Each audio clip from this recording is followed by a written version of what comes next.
Welcome students. તો ચાલો સંબંધ અને વિધેયના લેક્ચરમાં આજે આપણે ડિસ્કશન આગળ વધારીએ. તો લાસ્ટ ટાઈમ મેં તમને બે ક્વેશ્ચન જે હોમવર્કમાં આપેલા હતા કે જેમાં ફંક્શન છે એ બે પાર્ટમાં ડિવાઈડ થયેલું હોય અને પ્રદેશ અને સહપ્રદેશ શું હતા? ઝેડ. ક્લિયર છે? ચાલો, તો ઘણા બધા સ્ટુડન્ટ્સનો મને આન્સર મળેલો છે વિથ ડિસ્ક્રિપ્શન. બહુ સારું, તમે વ્યવસ્થિત સમજી ગયા છો, આન્સર પણ સાચા છે. હું તમને ખાલી આના આન્સર કહી દઉં છું, સોલ્યુશન તમારે કરવાનું છે. કઈ રીતના ડિસ્ક્રાઇબ કરવું, રેડી? કારણ કે ઓલરેડી આ ટાઈપના ક્વેશ્ચન તમને સોલ્વ કરાવી દીધેલા છે. તો પહેલો જે ક્વેશ્ચન છે એમાં આન્સર આવશે એક એક છે અને વ્યાપ્ત છે. ચેક કરી લેજો તમે. પ્રદેશ જે તમારો ઝેડ છે એમાંથી તમે જુદા જુદા ઇનપુટ્સ લેશો તો બધાના આઉટપુટ્સ પણ કેવા આવશે? જુદા જુદા, એટલે કે એક એક છે. અને આપણો જે સહપ્રદેશ ઝેડ છે એ આખો ઝેડ છે કવર થઈ જશે વિસ્તારમાં. રેડી? ચાલો, આવડવો જોઈએ. બીજો ક્વેશ્ચન છે એમાં આન્સર આવશે એક એક નથી. એક એક નથી. શું કામ એક એક નથી? તો કે સર આમાં તમે n બરાબર 6 મૂકી દો. n બરાબર 6 તો કેટલો આન્સર આવશે? 6 - 2 એટલે 4 આન્સર આવશે. અને એ જ વસ્તુ તમે આમાં n બરાબર 1 મૂકી દો, કારણ કે 1 છે અયુગ્મ છે. 1 અહીંયા મૂકશો એટલે 2 × 2 અને 2 ને 2 4. ચેક કરી લ્યો, ઇનપુટ્સ બે તમારા જુદા જુદા 6 અને 1, પણ આઉટપુટ બેના કેવા મળ્યા? સેમ, એટલે કે એક એક નથી. અને વ્યાપ્ત શા માટે નથી એ તમારે લોકોએ ચેક કરવાનું રહેશે. આન્સર હું તમને કહી દઉં છું, વ્યાપ્ત નથી. ક્લિયર છે?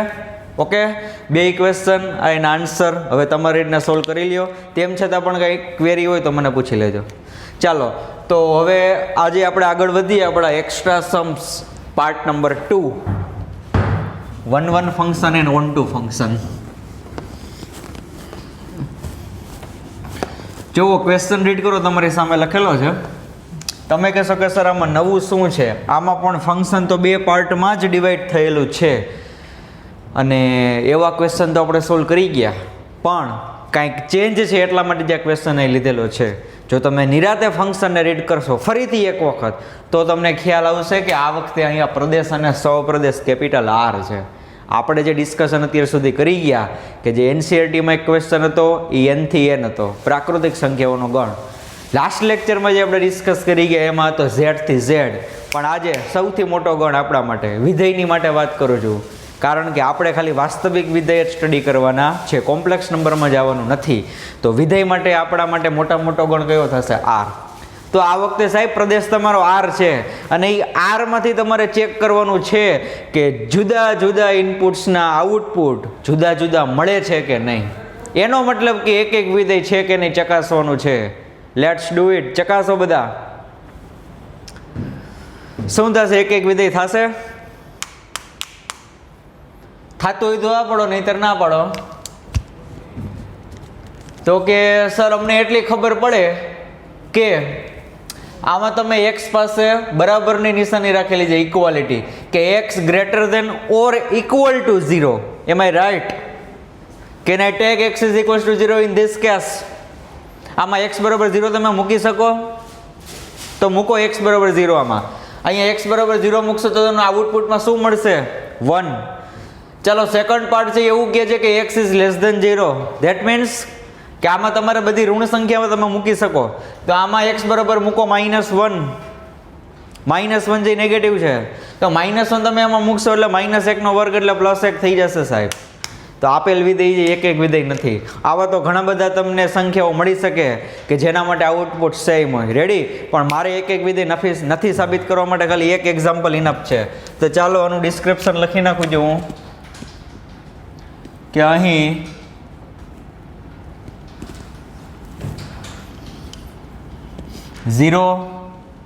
-1 બિલોંગ્સ ટુ R.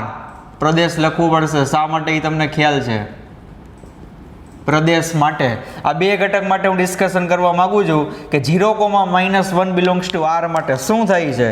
તો કે સૌપ્રથમ તમે ફંક્શનમાં 0 મૂકો. ચાલો, તો f(0) 0 જે આ કેસમાં આવશે, કારણ કે આમાં તમે x પાસે ઇક્વાલિટીમાં 0 રાખેલો છે. તો આમાં તમે x બરાબર 0 મૂકશો એટલે આઉટપુટમાં મળશે તમને 1. અને એફ ઓફ -1. ચાલો -1 જે નેગેટિવ નંબર છે તમને બધાને ખબર છે, તો જો એક્સ નેગેટિવ હોય તો તમારી કિંમત આમાં મૂકવાની થશે, એટલે એક્સની જગ્યાએ તમે -1 મૂકશો એટલે એમાં પણ આન્સર મળશે તમને +1, because square of the -1 is +1. Clear છે? સમજાઈ ગયું? ઇનપુટ મારા બે જુદા જુદા છે, 0 અને -1, પણ બેયને સંગત જે મને ઇમેજ મળે છે એટલે કે પ્રતિબિંબ મળે છે એ સેમ છે, એ બેય સરખા છે, એટલા માટે આ વિધેય એક નથી. તો ચાલો હવે લખી નાખીએ દર વખતે આપણે જેમ લખીએ છીએ તેમ, કે અહીં 0 ઇઝ નોટ ઇક્વલ ટુ -1, પરંતુ f of 0 is equal two f of -1. સમજાઈ ગયું? ઇનપુટ જુદા જુદા છે પણ આઉટપુટ સેમ છે, તેથી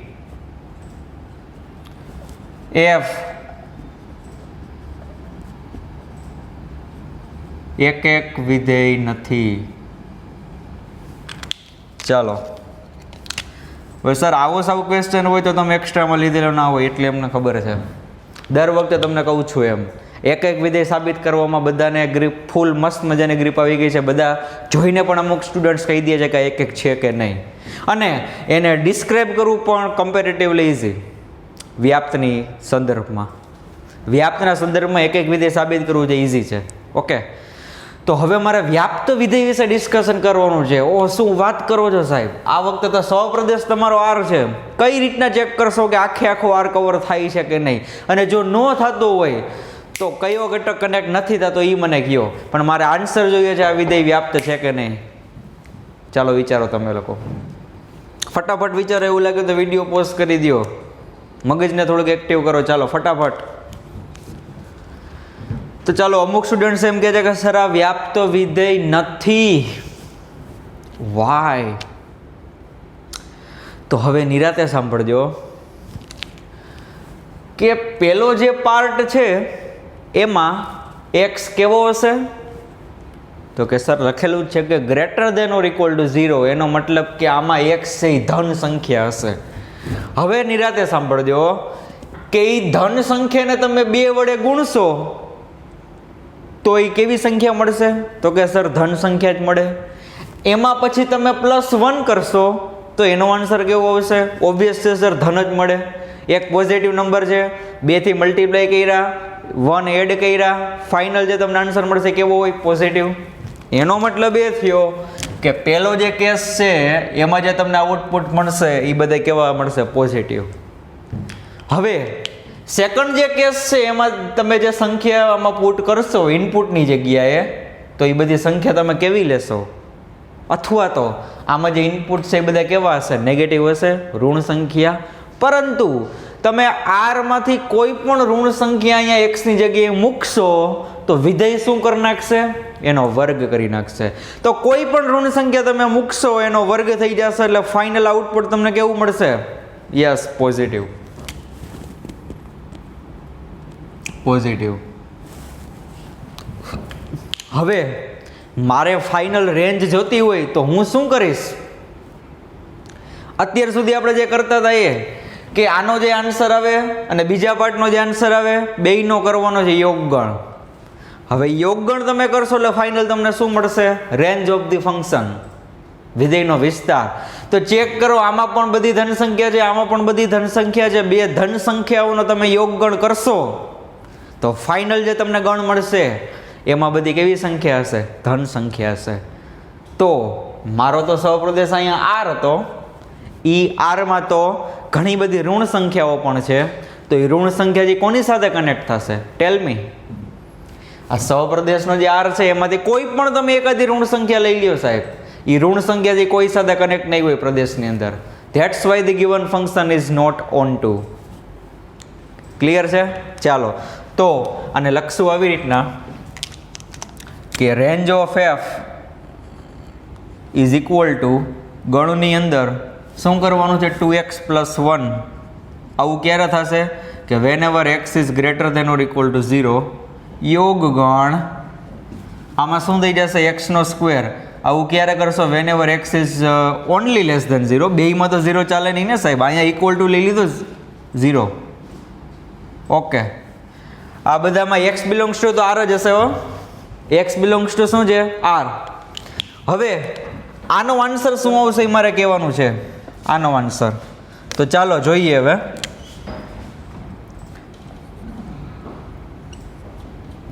સમજજો, હું અહીંયા પ્રૂફ આપી દઉં છું તમને.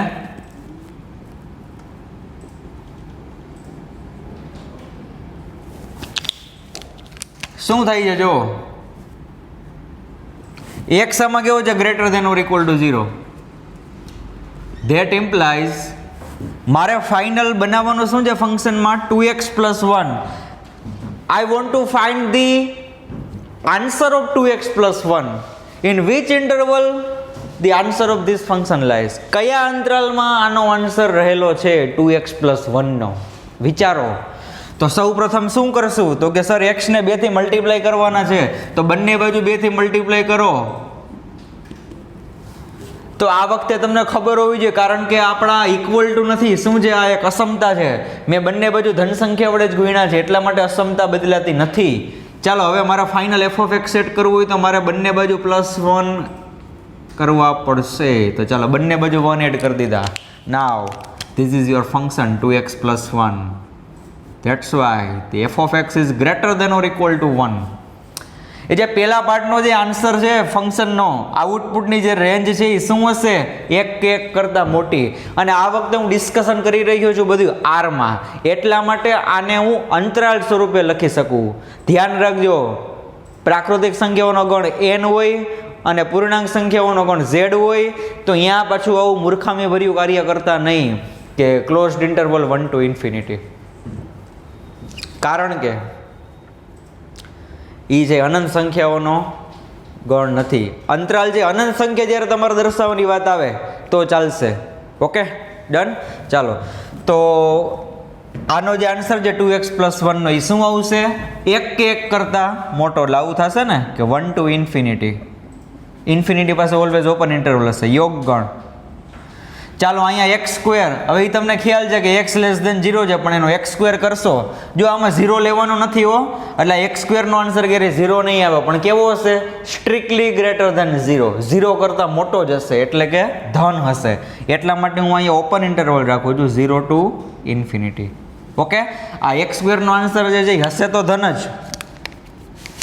આ x² જે કેવા હશે? ધન જ હશે, પણ એક્ઝેક્ટ 0 નહીં હોય, એની કિંમત 0 નહીં હોય. શું કામે? કારણ કે 0 જે આપણે આ કેસમાં લીધેલો નથી. ક્લિયર છે? તો હવે આ બેનો યોગ ગણ કરો. આ એમ કે છે કે 1 કે 1 કરતાં મોટો આન્સર, અને આ એમ કે છે કે 0 કરતાં મોટો આન્સર. તો ફાઇનલ જે તમને આન્સર મળશે કેવો મળશે? 0 કરતાં મોટો. Okay, done. ચાલો જો, તો therefore range of f is equal to 0 to ∞, which is not equal to r, એટલે કે સહપ્રદેશ. ક્લિયર છે? તેથી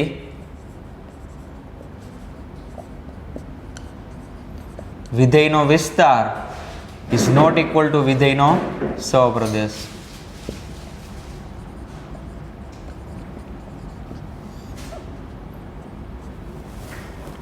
વિસ્તાર અને સહપ્રદેશ સરખા નથી, કારણ કે મને વિસ્તારમાં શું મળ્યું છે? ખાલી ધન સંખ્યાઓનો ગણ એક્સેપ્ટિંગ 0. 0 ને કાઢી નાખવાનો છે. પણ આપણો સહપ્રદેશ તો શું હતો? વાસ્તવિક સંખ્યાઓનો ગણ r. તેથી f એ વ્યાપ્ત વિધેય નથી. f એ વ્યાપ્ત વિધેય નથી. ચાલો, વ્યાપ્ત નથી. આ જે તમે લખેલું છે ને ક્લોઝડ ઇન્ટરવલ 1 to ∞, આ સ્ટેપમાં તમે બીકોઝ ઓફ કરીને, એટલે કે કારણ કે કરીને આનું રીઝન અહીંયા તમે લખી નાખજો. સમજાઈ ગયું કે તમે જે લખ્યું કે 2x + 1 નો આન્સર 1 થી ∞ માં હશે, એ કઈ રીતના? તો અહીંયા તમે કારણ કે કરીને બ્રેકેટમાં પ્રૂફ લખી શકો છો. સમજાઈ ગયું બધાને? ઓકે, તો r થી r આવે, પ્રદેશ અને સહપ્રદેશ શું હોય? r. ત્યારે તમારે આવી રીતના નક્કી કરવું પડશે કે ફંક્શનના જે બે પાર્ટ છે એનો આન્સર કયા વિસ્તારમાં રહેલો છે, અને ફાઇનલ એનો શું કરી નાખવાનો છે? યોગગણ. રેડી? સમજાઈ ગયો ક્વેશ્ચન? ચાલો, તો આના પછીનો ક્વેશ્ચન જોઈએ આપણે. તો તમે લોકો છે ને આનો સ્ક્રીનશોટ લઈ લેજો, કારણ કે પેલું પ્રૂફ વાળું જે પોર્શન છે હું કાઢી નાખવાનો છું. ચાલો, second question.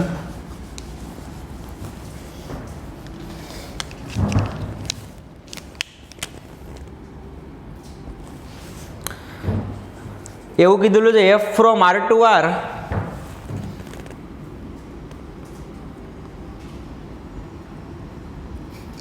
f of x is equal to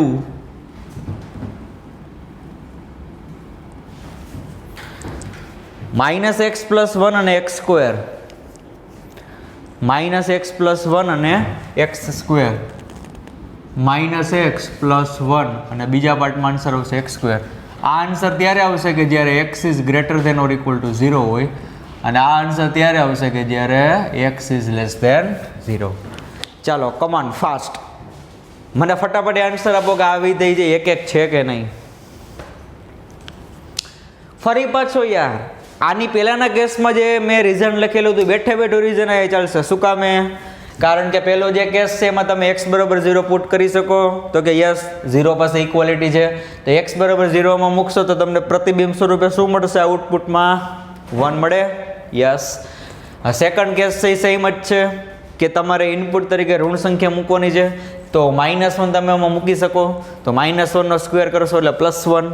તો 0 અને -1 બે ઇનપુટ જુદા જુદા છે પણ આઉટપુટ કેવા મળ્યા? સેમ.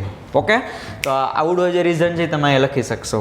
હવે મારે વ્યાપ્ત વિશે આ વખતે ડિસ્કશન કરવું છે. વ્યાપ્ત વિશે આમાં તમને આન્સરમાં લખી દઉં કે વિધેય એક એક છે, તમારે લખવાનું છે ડિસ્ક્રિપ્શનમાં આવડું આ વિધેય એક એક છે. ચાલો, વ્યાપ્ત વિશે શું કહેશો આ વખતે? વિચારજો, કારણ કે આની પહેલાના ક્વેશ્ચનમાં 2x + 1 હતો first case, 2x + 1, but this time it is -x + 1. ચાલો જોઈએ. Range of f is equal two સેટમાં -x + 1 કે whenever x is greater than or equal to 0 union x square whenever x is less than 0.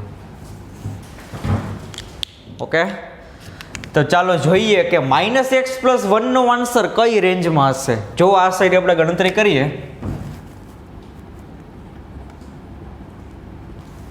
શું આપેલું છે ભાઈ તમને કે x is greater than or equal to 0, that implies x છે એ તો 0 કે 0 કરતાં મોટી કોઈ પણ સંખ્યા છે, પણ આ વખતે મારે ફંક્શનને સેટ કરવું હોય તો આ x ઉપર કયા મેથેમેટિકલ ઓપરેશન કરવો પડશે? તો કે સર સૌ પ્રથમ તો તમે x ને -1 થી ગુણી નાખો, મલ્ટીપ્લાઇડ બાય -1. તો હવે ધ્યાન રાખજો આ વખતે કે તમે જ્યારે માઇનસ વડે ગુણો છો ને ત્યારે અસમતા બદલાઈ જશે. ઘણા સ્ટુડન્ટ્સને અહીંયા જે આ મિસ્ટેક થઈ જાય છે, ઉતાવળ હોય ને સમ કરવાની, માઇનસ વડે ગુણી નાખે, એનું લોજિક સાચું હોય કે -1 વડે ગુણવાના છે, પણ એ પાછું ભૂલાઈ ગયું હોય કે અસમતા બદલાઈ જાય. ઓકે, તો ખાસ ધ્યાન રાખજો. જો તમે સમીકરણ ઉપર વર્ક કરતા હોય તો આ પ્રકારનું કોઈ ધ્યાન રાખવાની જરૂર નથી, પણ અહીંયા આપણે અસમતા સાથે ડીલ કરીએ છીએ, અસમતા. તો ચાલો, હવે તમને બધાને ખ્યાલ છે કે અસમતા મેં બદલાવી નાખી છે. હવે ફંક્શનને સેટ કરવા માટે શું જરૂર પડશે? તો કે સર 1 એડ કરો, તો -x + 1 is less than or equal to 1. That implies this is nothing but f of x. આ શું આવી ગયું છે? આપણું ફંક્શન. ઓકે, તો પેલો જે મેં અહીંયા ગણ લખેલો છે ફંક્શનના પહેલા પાર્ટનો આન્સર છે શું હશે? તો કે સર 1 કે 1 કરતાં નાની કોઈ પણ વાસ્તવિક સંખ્યા. તો એને લખશું આવી રીતના કે therefore range of f is equal to 1 કે 1 કરતાં નાની કીધી છે એટલે લેફ્ટ સાઈડ તમે -∞ સુધી જવાના છો, અને એક પાસે કેવો આવશે? Closed interval union. આનો તો આન્સર સેમ રહેશે ને ભાઈ. x છે એ નેગેટિવ સંખ્યા છે, પણ એનો વર્ગ કરશો એટલે કેવો થઈ જશે? પોઝિટિવ. That means 0 to ∞. હવે આ બંને જે મેં અંતરાલ લખેલા છે એનો યોગગણ મને કોણ કહેશે? ચાલો, સૂર્યક અસમતા ચેપ્ટરમાં આપણે આવા ઘણા બધા સમ કરી ગયા. આ તો 2 અંતરાલ છે, તમે તો 3 અંતરાલના યોગગણ કરતાં પણ સારી રીતે આવડે છે અને છેદગણ લેતા પણ બહુ મસ્ત આવડે છે તમને લોકોને. આવું ગમે ત્યારે આવે સ્ટેપ તો હું તમને એવી સલાહ દઈશ કે સંખ્યા રેખા ઉપર આને છે ને તમારે રિપ્રેઝન્ટ કરાય તો ફટાફટ તમને આઈડિયા આવી જાય. ઓકે, તો આ આપણા કોઈ આ તો રફ વર્ક છે બધું બરોબર, પણ એ તમને સમજાય એટલા માટે હું વ્યવસ્થિત થોડુંક મોટું. ચાલો માઇનસ ઇન્ફિનિટીથી પ્લસ ઇન્ફિનિટી. હવે આ પહેલો જે પાર્ટ છે એ શું કહેવા માંગે છે? 1 કે 1 કરતાં મોટો. ચાલો અહીંયા 1 હશે તો આ 1 કે 1 કરતાં મોટી, સોરી 1 કે 1 કરતાં નાની, એટલે લેફ્ટ સાઈડ આ બધું કવર થઈ જશે. 1 કરતાં નાની બધી સંખ્યા ક્યાં સુધી? માઇનસ ઇન્ફિનિટી સુધી, આ 1. અને બીજો જે પાર્ટ છે એ શું કહેવા માંગે છે કે 0 કરતાં મોટી સંખ્યા. ચાલો તો 0 જે અહીંયા ક્યાંક હશે, 0 ને લેવાનો નથી. ઓકે, આ 0 ને લેવાના નથી તો ચાલો 0 ને આપણે નથી લેતા, તો 0 કરતાં મોટી બધી જ સંખ્યા પ્લસ ઇન્ફિનિટી સુધી. તો હવે આ બેનો યોગગણ કરો તો આ બેને મિક્સ કરી દો છો ભેગા. તો 0 છે ને એ બીજા કેસમાં નથી આન્સરમાં, પણ 0 છે એ પહેલા કેસમાં આવી જશે આન્સરમાં. જુઓ, કારણ કે 1 કરતાં નાની બધી સંખ્યા કીધી છે એટલે 0 છે ને આમાં ઇન્ક્લુડ થઈ ગયો. અને બીજા કેસમાં બધી પોઝિટિવ સંખ્યા કવર થઈ જશે 1 કરતાં મોટી. તો હવે હું તમને એમ કહેવા માગું છું કે આ બેને તમે ભેગા કરી દેશો, આનો યોગગણ કરી દેશો તો તમને શું મળશે? માઇનસ ઇન્ફિનિટીથી પ્લસ ઇન્ફિનિટી સુધીની બધી જ સંખ્યા. એટલો મતલબ કે વાસ્તવિક સંખ્યાઓનો ગણ R તમને મળી જશે વિસ્તારમાં. ક્લિયર છે? ઓકે, તો ચાલો જે લોકોને સંખ્યા રેખા ડ્રો કરવી હોય તો એ કરી નાખજો, પણ કમ્પલસરી નથી આપણે આન્સરમાં લખવું એમ, આ તો ખાલી સમજાવવા માટે તમને. તો હવે તમારો આન્સર આનો આવશે કે range of f is equal two range of f is equal two R. પણ આ R આપણે કોનો લખ્યો છે? સહપ્રદેશનો. ધેટ મીન્સ કે વિધેયનો વિસ્તાર ઇઝ ઇક્વલ ટુ વિધેયનો સહપ્રદેશ. તેથી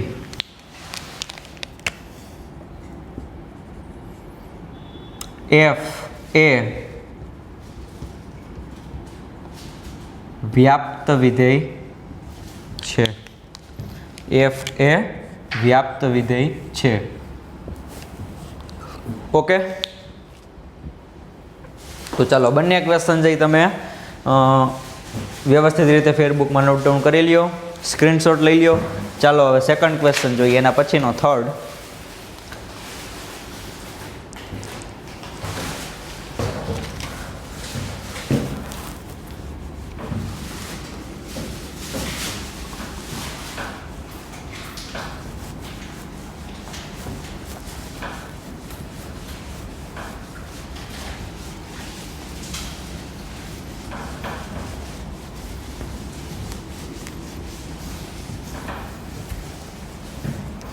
ચાલો થર્ડ ક્વેશ્ચન શું આપેલું છે? ક્વેશ્ચન તો એવું કીધેલું છે કે f from r cross r minus 0,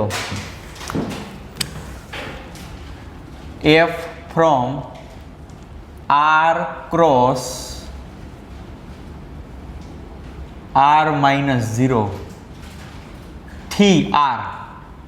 જો આવડો પહેલો પોર્શન જે આખે આખો તમારો ડોમેન છે, ફંક્શન કેવી રીતના ડિફાઇન થાય છે? f of x comma y is equal to x by y. f of x comma y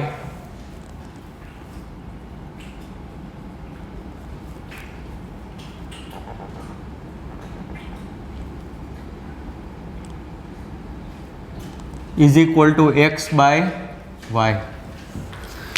ready છે? ચાલો વિચારો. પહેલાં તો આમાં જે ઇનપુટ છે એ તમે કઈ રીતના ચૂઝ કરશો પ્રદેશમાંથી, એ વિચારવા જેવું છે. સમજજો, થોડુંક વિચારવું પડશે આમાં. આમાં જે તમે ઇનપુટ તરીકે મૂકશો એ કોઈ સિંગલ એલિમેન્ટ્સ ન હોય કે લાઈક 1.5 કે -1 કે √2 એવી રીતના સિંગલ એલિમેન્ટ્સ નહીં હોય. શું કામે? કારણ કે જો તમે નિરાતે જોશો તો તમને ખ્યાલ આવશે કે અહીંયા પ્રદેશમાં કાર્તેજિયન ગુણાકારની નિશાની છે સાહેબ, કાર્તેજિયન ગુણાકાર. અને જો એમ કદાચ ખબર ન પડે તો વિધેય સામું તો જુઓ તમે, વિધેયમાં ખાલી આમ નથી કીધું કે એફ ઓફ એક્સ બરાબર, આ વખતે જુઓ એક્સ કોમા વાય છે. એનો મતલબ કે અહીંયા વિધેયમાં જે તમે ઇનપુટ તરીકે મૂકશો એ કોઈ ઘટક નહીં હોય પણ એક ક્રમયુક્ત જોડ હશે, ક્રમયુક્ત જોડ. એમાં પણ પાછી કન્ડિશન અપ્લાઈડ. કઈ રીતે? તો એ જે તમે ક્રમયુક્ત જોડ બનાવશો એનો જે પહેલો ઘટક હોય એ તમારે આરમાંથી લેવાનો છે, પણ એ ક્રમયુક્ત જોડનો જે બીજો ઘટક છે એમાં તમારે 0 લેવાના નથી. શું કામે?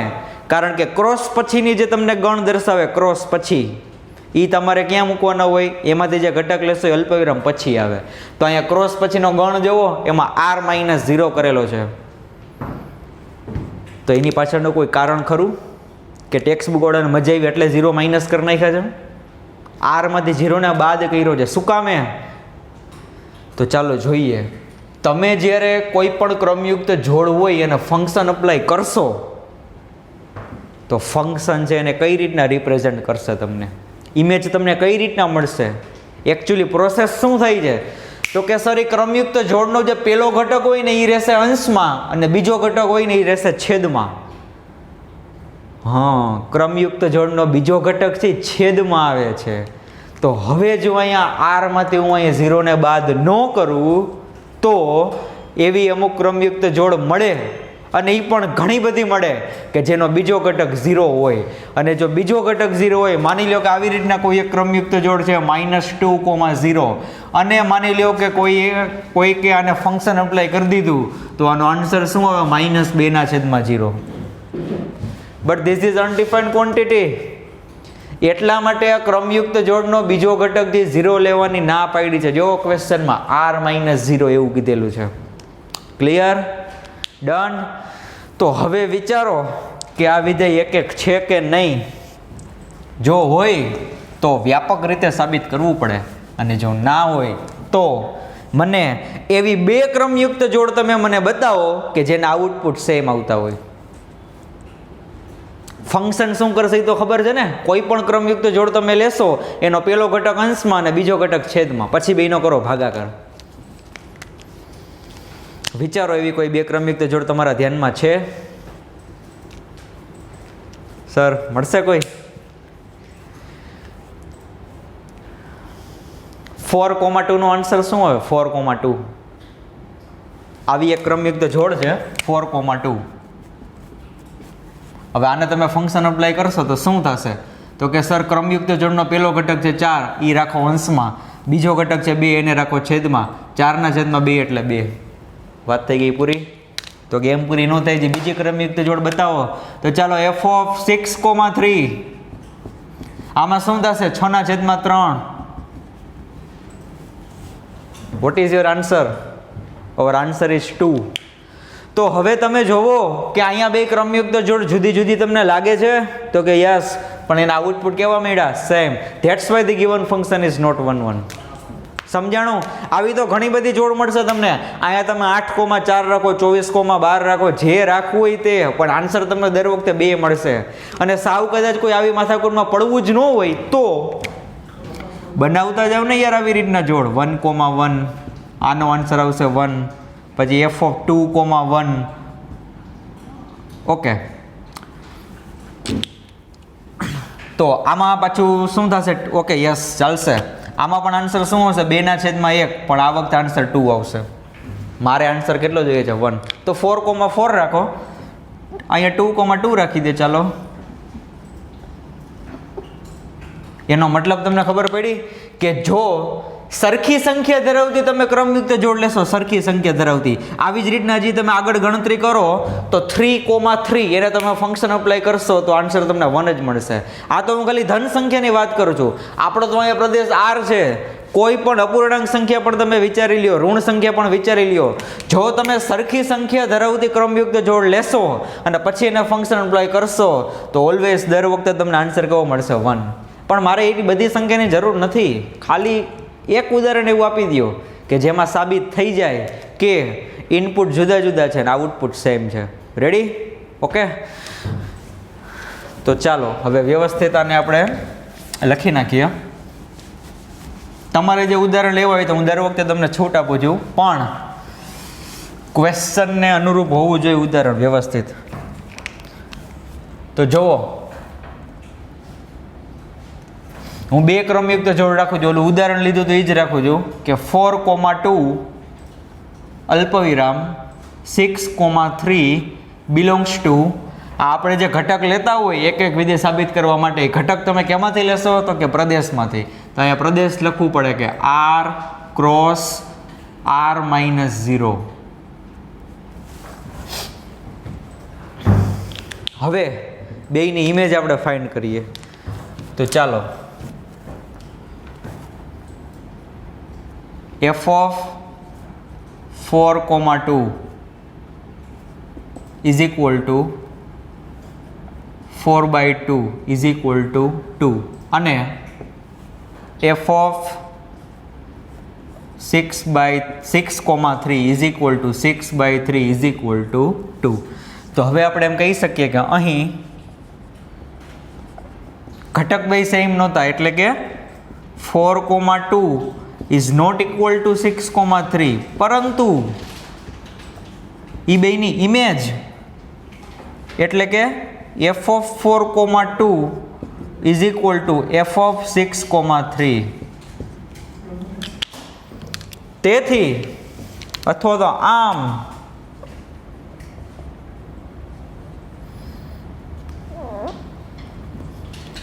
f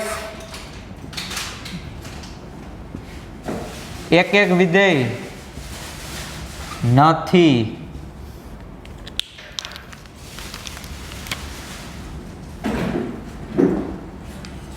આમ f એ એક એક વિધેય નથી. મેં એક એક્ઝામ્પલ આપી દીધું કે આ 2 ક્રમયુક્ત જોડ છે, એ 2 ક્રમયુક્ત જોડ જુદી જુદી છે, પણ બેના આન્સર કેવા મળ્યા? સેમ.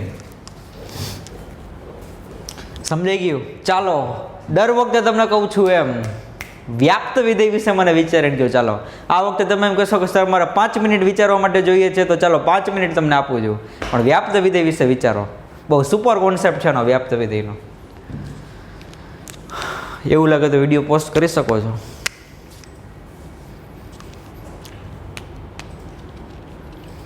યસ, વ્યાપ્ત વિધેય છે. અમુક સ્ટુડન્ટ્સ ના પાડે છે. તો મને બતાવો કોઈક એકાદી સંખ્યા સહપ્રદેશની અંદર કે જે પ્રદેશના કોઈ પણ ઘટક સાથે જોડાયેલી ન હોય. તમે મને કહો કે સર મારે આઉટપુટમાં આ જોઈએ છે, એ આઉટપુટ તમને લઈ આવી દઉં. ચાલો, પહેલાં મારો આન્સર સાંભળી લો. હું એમ કહું છું કે આપેલ વિધેય જે વ્યાપ્ત વિધેય છે. તમારે √2 જોઈએ છે આઉટપુટમાં? √2. તો ચાલો, √2 છે એ કોના સાથે કનેક્ટ હોય તમને કહી દઉં. √2 જે આની સાથે કનેક્ટ હશે √2,1 સાથે. આ તો મેં એક જોડ આપી, આવી તો એવી હજી ઘણી બધી જોડ હશે કે જેનો આન્સર √2 આવતો હોય.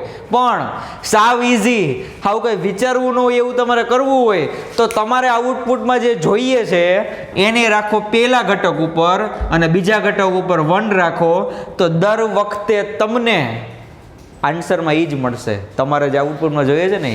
કોઈક મને એમ કે સર મારે 2.45 આન્સરમાં જોઈએ છે, તો રાખો અહીંયા 2.45,1 નામની જોડી, અને હવે આને ફંક્શન અપ્લાય કરો તો એ તમને આન્સરમાં 2.45 આપશે. કોઈક એમ કે સર મારે -67.8 જોઈએ છે, તો ચાલો એ પણ આવી જાય -67.8,1. આને ફંક્શન અપ્લાય કરો, લાવું થશે કે -67.8/1. આન્સરમાં તમને આ જ મળશે.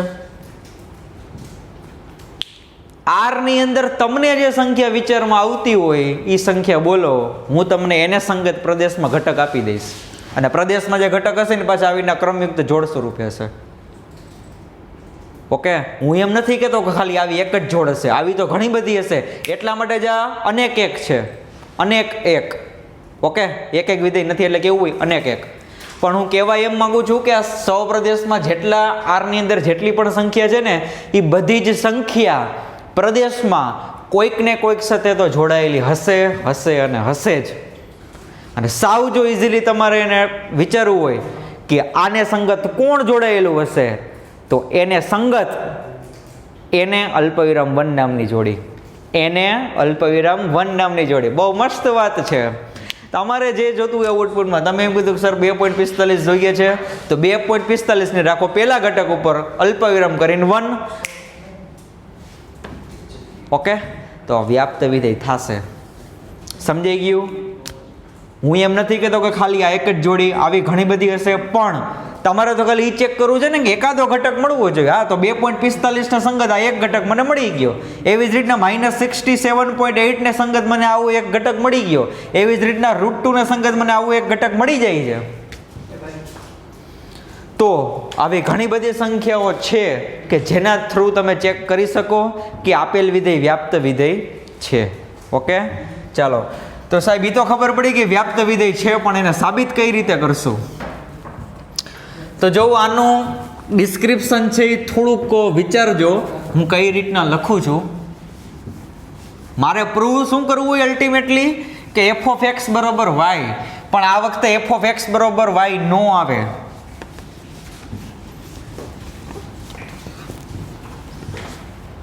એટલે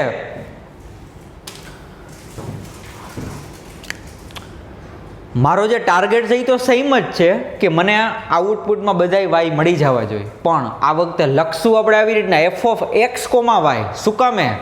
આ વખતે પ્રદેશ તમારો કાર્ટેશિયન ગુણાકારના સ્વરૂપમાં છે. રેડી? તો હવે મારી વ્યાખ્યા શું છે વ્યાપ્ત વિધેયની? કે for every y belongs to સહપ્રદેશને સંગત. તો આ વખતે સહપ્રદેશમાં તો જો ખાલી સિંગલ સેટ જ છે, સિંગલ સેટ, એકલો ગણ છે. તો એમાં જે તમને આઉટપુટમાં જે મળશે એ દર વખતે કંઈક સંખ્યા જ મળશે. ઓકે, તો હવે હું લખું છું આવી રીતના કે for every y belongs two r ને સંગત કોઈક. હવે અહીંયા હું x બિલોંગ્સ ટુ પ્રદેશ નહીં લખું, કારણ કે મારે પ્રૂવ કરવું છે કે f ઓફ x બરોબર y થવા જોઈએ. તો તમે અહીંયા શું લખ્યું છે કે r ની અંદર જેટલા પણ y છે ને એ બધાયને સંગત કોઈક જોડાયેલું હોવું જોઈએ. એનો મતલબ કે તમારે આઉટપુટમાં આવડો આન્સર મળવો જોઈએ y. તો હમણાં વિચારો, કોઈક સંખ્યા છે એ પ્રદેશમાં કોની સાથે જોડાયેલી હોય? તો કે એ સંખ્યાને રાખો પહેલા ઘટક ઉપર, બીજા ઘટક ઉપર રાખો 1, અને પછી તમે એને ફંક્શન અપ્લાય કરશો એટલે તમને એ સંખ્યા પાછી મળી જશે. તો હું અહીંયા એવું સાબિત કરવા માગું છું કે r ની અંદર જેટલા પણ y છે ને એ બધા કોઈક ને કોઈક સાથે જોડાયેલા હશે. તો અહીંયા મારો જે પ્રદેશની અંદર જે ઘટક લખવાનું જે ફોર્મ છે, જે સ્વરૂપ છે, થોડુંક ચેન્જ થાય છે. એટલા માટે હું તમને કહું છું કે લોટ્સ ઓફ ક્વેશ્ચન સોલ્વ કરો સંબંધ અને વિધેયના, ત્યારે તમને ખબર પડશે કે વ્યાપ્ત વિધેયમાં કેવી કેવી વેરાયટી આવી શકે. સમજાય છે? ચાલો, તો જુઓ, four every y belongs two r ને સંગત કોઈક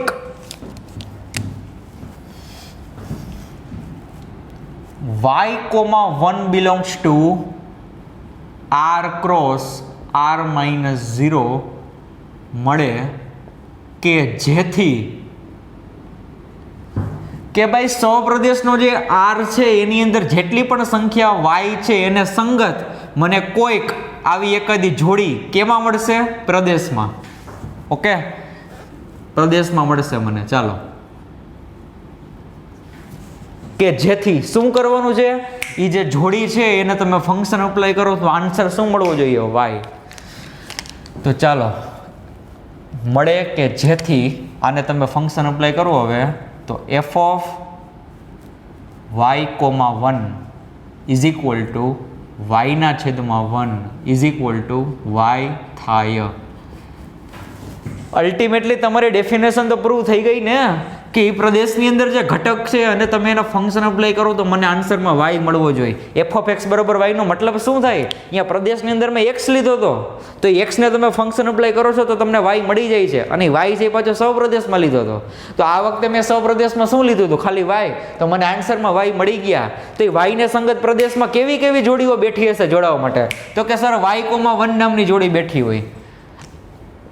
આ લોજિક ઉપરથી હું તમને કહેતો હતો કે તમે કોઈક સંખ્યા બતાવો એને સંગત પ્રદેશમાં કોઈક ને કોઈક જોડાયેલું હોય. હવે તમને કોઈ એમ કહે કે સર 55.6 ને સંગત કોણ જોડાયેલું હોય? 55.6 ને સંગત. તો તો તમારા આન્સરમાં શું જોઈએ છે? 55.6. તો એ કિંમત અહીંયા મૂકી દો. તો તમે કહેશો કે સર 55.6,1 આવી એક જોડી હશે પ્રદેશમાં, અને હવે તમે એને ફંક્શન અપ્લાય કરશો ને તો આન્સરમાં તમને મળી જશે 55.6.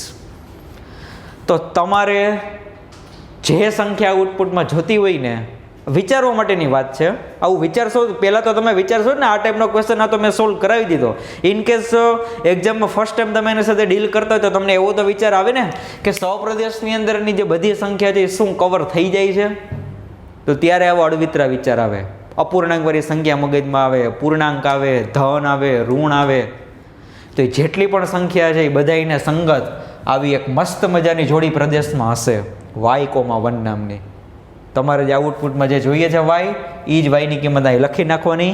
બીજો ઘટક 1 છે એ ફિક્સ છે. અલ્ટિમેટલી લઈ શકો, બીજો ઘટક પણ લઈ શકાય, પણ તો પછી એમાં આવી ભાગાકારની ગણતરી કરવી પડે. અલ્પવિરામ પછી 1 રાખવાનું કારણ શું? છેદ તમારો 1 છે એટલે તમારે જે આન્સર જોતો એ મળી જાય છે. એટલા માટે અલ્પવિરામ પછી બીજો ઘટકમાં 1 રાખેલો છે. ક્લિયર છે? તો વ્યાપ્ત વિધેયની ડેફિનેશન સમજાઈ ગઈ. આ વખતે થોડુંક મારું સ્વરૂપ ચેન્જ થયું. કોનું સ્વરૂપ? તો પ્રદેશમાં અમારે જે ઘટક લેવાના હતા એ મેં ઘટક આવી રીતે કંઈક લીધેલો છે. એટલે મેં તમને કીધું હતું કે વ્યાખ્યા ગોખતા નહીં કે સૌપ્રદેશની અંદર જેટલા પણ વાય હોય એ બધાને સંગત એક્સ મળે. જરૂરી નથી એક્સ અને વાય તો એક સંખ્યા છે, એ વેરિયેબલ છે, એ તો બધું બદલાઈ રાખે. ઓકે, ક્વેશ્ચન જેમ બદલાતા જેમ એક્સ અને વાય તો બદલાઈ રાખે. તમે એનું મૂળ પકડો કે પ્રદેશની અંદર એવા મને કોઈક ને કોઈક એવો મળવા જોઈએ કે જેને હું ફંક્શન અપ્લાય કરું તો આખો સૌપ્રદેશ કવર થઈ જાય. ઈ મેઇન છે. ઈ કોન્સેપ્ટનો મેં અહીંયા યુઝ કરેલો છે. ઓકે, તો આમ એફ એ વ્યાપ્ત વિધેય છે. એક વિધેય નથી. રેડી? તો ચાલો આજના લેક્ચરમાં પણ તમને 2 ક્વેશ્ચન જે હોમવર્કમાં આપું છું એનું સોલ્યુશન તમારે મને સેન્ડ કરવાનું રહેશે વિથ ડિસ્ક્રિપ્શન. મારે ખાલી આન્સર નથી જોતો. હોમવર્કમાં ફર્સ્ટ ક્વેશ્ચન એવું કીધેલું છે કે એફ ઝેડ ટુ ઝેડ